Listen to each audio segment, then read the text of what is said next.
Today we're going to be taking a deep dive into how Russ from McKamey Manor actually makes money, right? He explicitly states that he doesn't charge. Any donations are requested in dog food or to support Operation Greyhound. So how does he stay afloat? I went online, I went on Google, I could not find any information explaining this. So after a hellish deep dive, watching some very disturbing videos, not going to question the morality of McKamey Manor here, just talking about how he makes his money, I was able to find some information.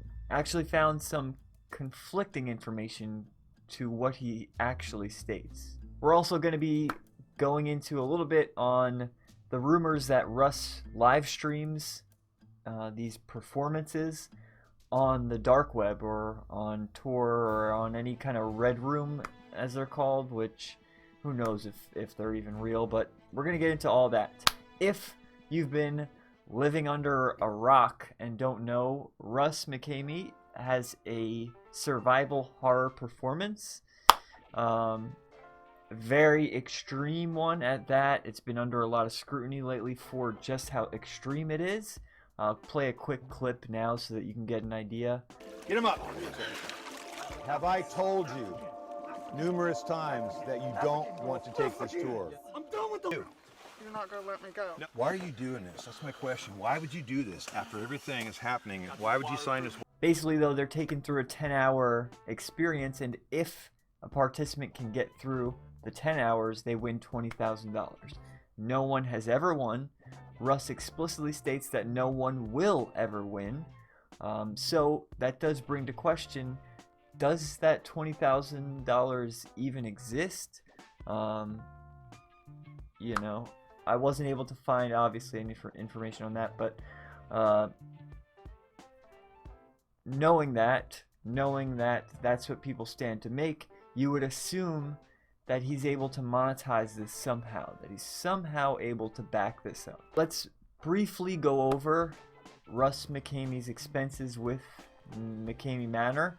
I'll get right into my computer to do that. But before we do that, if you'd like to make some more money online, work from home, spend every day almost a little bit like Kevin McAllister from Home Alone, consider clicking that subscribe button below. Seriously, the guys that you're seeing on screen right now did that. They took advantage of my free YouTube videos.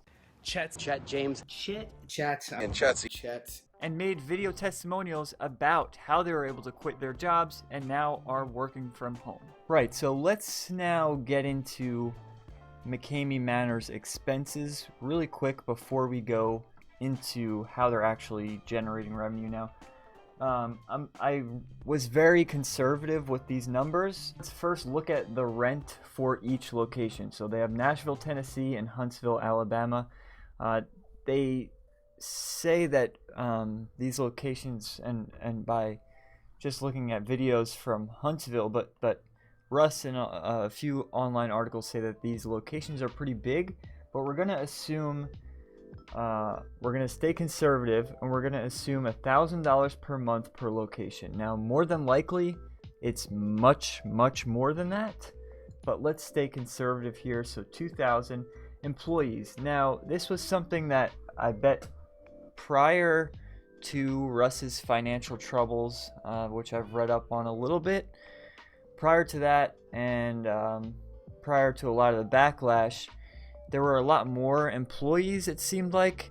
Now, in Russ's recent live stream, he talked about how he's waiting on a helper or a performer to come to help him in order to get another show, because they paused. Right now, late October, November, they paused. I think they resumed just recently, but in that live stream, they paused for a little bit, and he was speaking about finding a quote-unquote performer as if it was a commodity and not something that he could just hire somebody for. So I'm making an assumption here, but I'm going to assume that he's not paying for these volunteers, whatever kind of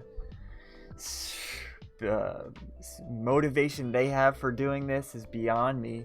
I mean, I could only imagine. But yeah, from what I saw in his live stream, etc., I would say that they're volunteers. Props. So on Facebook, a lot of people have commented saying that his props were paid for by the participants. So Russ apparently requires you to pay for the knee pads, the duct tape, the animal suit he puts you in the beginning. In fact, Surviving Life seemed to be the main source for a lot of this information. If you'd like to go and check out his channel, he breaks down a lot of like the actual behind the scenes stuff, not just the money side. But yeah, apparently anyway, Russ makes you pay for it. So props wise, nothing, they're not paying for that. And then random expenses, we can assume on the very low end, water, electric, gas, whatever, about $150. So on average, $21.50 per month. Really lean, really conservative for an operation of this size, right? 2 locations, so much traffic, so much digital traffic, and such a huge waiting list. They're saying over 17,000 people. That those expenses are really low. Now, revenue. A lot of people in the Facebook group that I was in, where I was asking people questions and trying to find out more information, a lot of people seem to think that Russ didn't have much money, that he does live in a trailer and off of a $800 per month pension.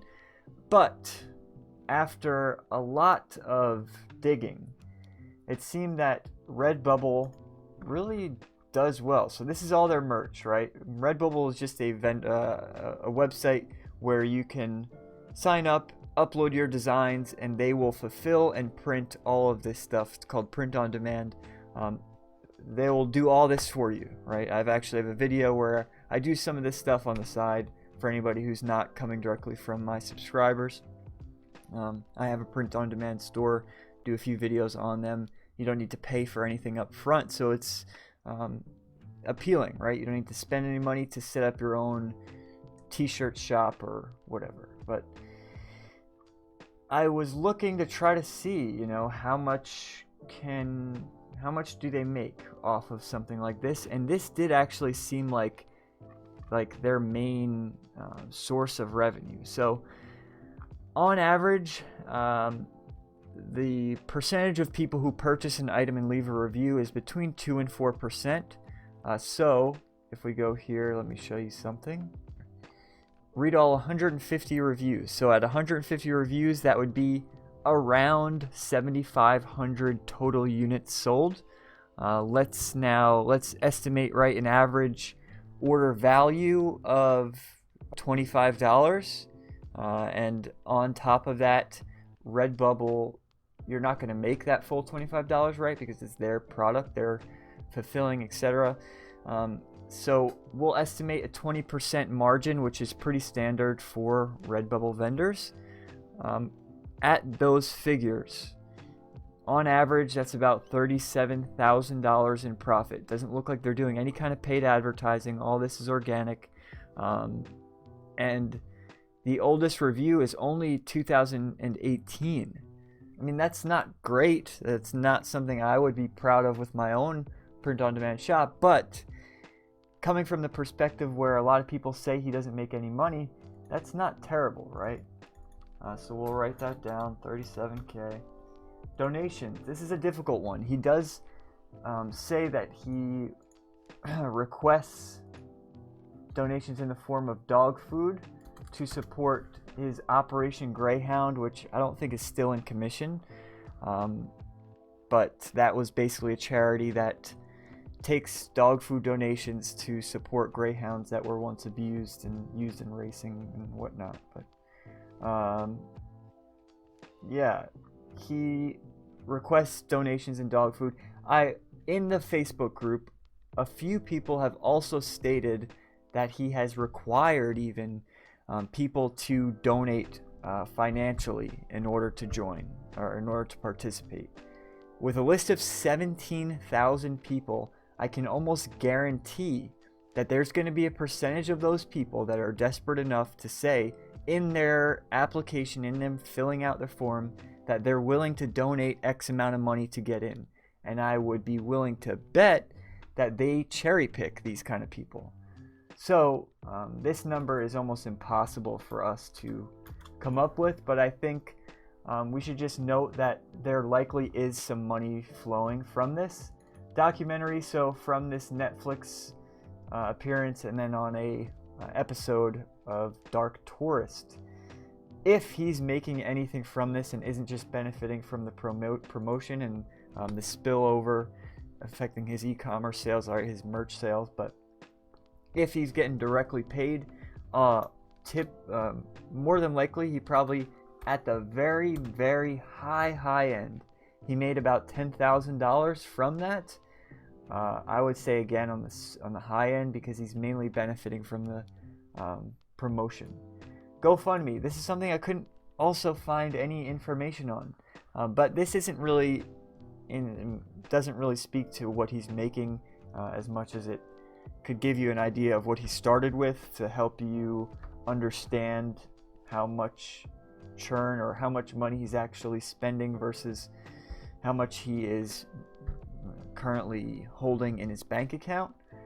But again, we can assume something came in from that if it didn't just get shut down. So the bottom line here is, you may or may not agree with his business. I certainly wouldn't do something like this ever, or would I ever understand the mindset behind somebody who would actually follow through with something like this. But at the same time, I can't say that this is a total waste as far as a business. I'm not going to speak to all of these really sketchy threads about a lot of scary stuff going on there, because I don't know enough, and it's very speculative. And know that all the information in this video is all speculative. I don't have any concrete data to back this up. All these numbers are strictly speculative. This whole video is just my opinion. None of it is fact. None of it is supposed to look at as a negative statement onto Russ McKamey, or is it a positive?